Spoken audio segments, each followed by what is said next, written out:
Kembali lagi bersama saya, bersama Randy Channel. Kita akan melanjutkan cerita saya kenapa saya jadi TKW ya. Jangan lupa subscribe-nya, like-nya, dan komennya ya. Dan jangan lupa di-share ke teman-teman Anda biar Anda bisa mengikuti cerita-cerita saya. Oke, cerita saya adalah kenapa saya harus jadi TKW gitu.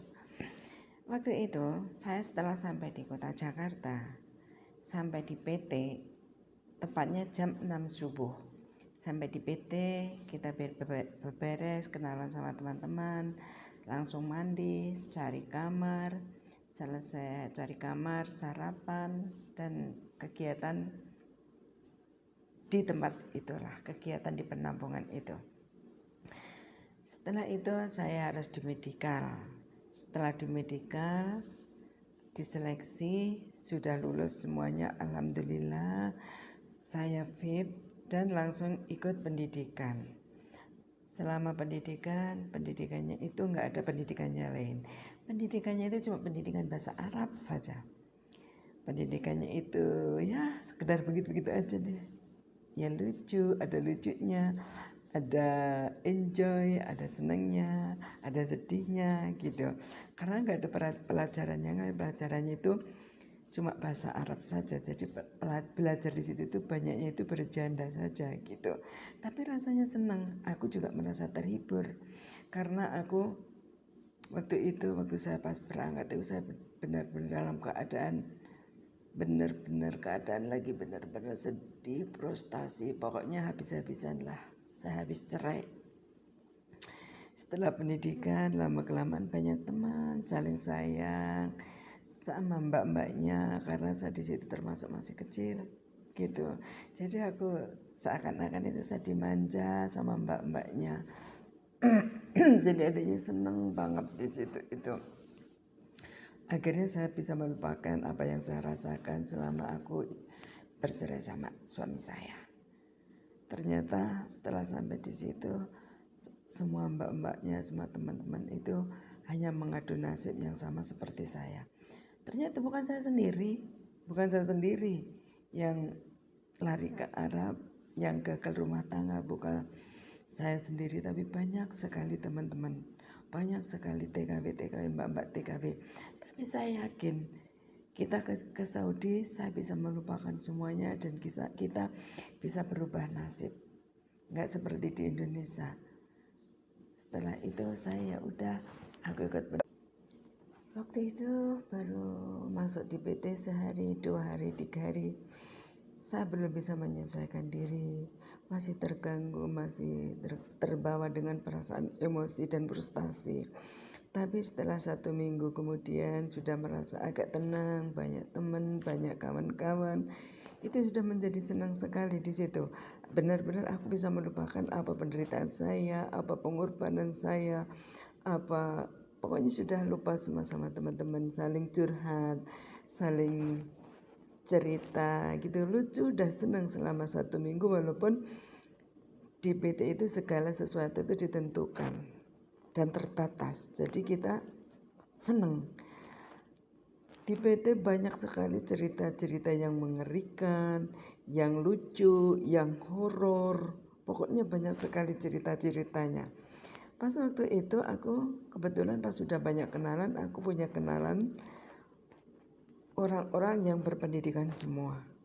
Ternyata orang-orang yang ke Saudi itu bukan orang-orang yang bodoh, bukan orang-orang yang kekurangan, bukan orang-orang yang miskin. Ternyata teman-teman saya itu kebanyakan ada yang polwan, ada yang mantan jaksa, ada yang polwan, ada yang perawat. Ternyata banyak sekali orang-orang yang merasakan penderitaan seperti saya itu banyak sekali, dan itu semua juga janda. Pada frustasi, ada mbak-mbak yang sampai gundulan, rambutnya digundul. Itu jangan benar-benar lucu, kasihan mbak-mbaknya pada berubah merokok. Cuma saya yang mau merokok.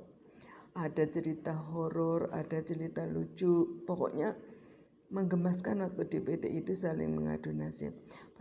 Pada waktu malam hari itu kita nggak bisa tidur. Saya sama teman saya pada cerita duduk lagi nongkrong di atas tempat tidur di atas, karena tempat tidurnya kan tingkat, kita berenam. Lagi cerita-cerita pada cekikikan begitu. Tiba-tiba terdengar suara horor dari luar. Diketawain sama kuntil anak, itu benar-benar horor sekali, benar-benar ngeri, benar-benar menakutkan. Tapi waktu itu tidak tahu kalau itu kuntilanak. Justru mendengar suara yang sangat ngekek sekali, yang sangat keras sekali itu, dikira itu orang-orang pada ketawa di kantin, orang-orang yang pada masih bercanda di kantin. Padahal waktu itu sudah malam, sudah sekitar jam 1 kalau nggak setengah 2 gitu.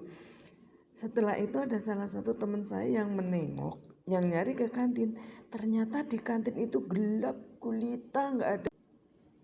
Setelah mendengar orang ketawa yang sangat horor itu, teman saya, salah satu teman saya namanya Dianya itu, dia lari ke kantin, lihat itu orang malam-malam kok ketawa seperti itu, ada apa. Begitu lari ke kantin, ternyata kantin itu gelap gulita, nggak ada siapa-siapa. Begitu Diana kembali lagi, ikut ngobrol lagi, dia sudah teriak-teriak, kantin tutup, gelap gulita, tidak ada siapa-siapa. Berarti itu tadi horor, berarti itu tadi suara kuntil anak, bukan suara manusia. Kita langsung berpelukan, langsung saling ketakutan. Akhirnya malam itu tidur di atas ranjang 6 orang, itu jadi dua tempat tidur. Ada yang mujur ke sana, ada yang mujur ini karena ketakutan. Karena dengan rasa takut itu kita juga nggak bisa tidur, malah bisik-bisikan terus. Setiap satu mau tidur ditowel, hehe kamu jangan tidur. Akhir ditowel, jadi sampai towel-towelan terus sampai pagi itu hampir adzan subuh kita nggak bisa tidur karena terdengar suara horor itu tadi. Ternyata yang kedengaran horor itu cuma berenam itu aja. Pagi-paginya kan ribut gitu, tadi malam ribut itu nggak ada orang yang dengar, nggak ada yang dengar sama sekali. Itu benar-benar pertama kali saya itu benar-benar mendengar suara yang sangat horor, sangat menakutkan, benar-benar waktu di PT itu.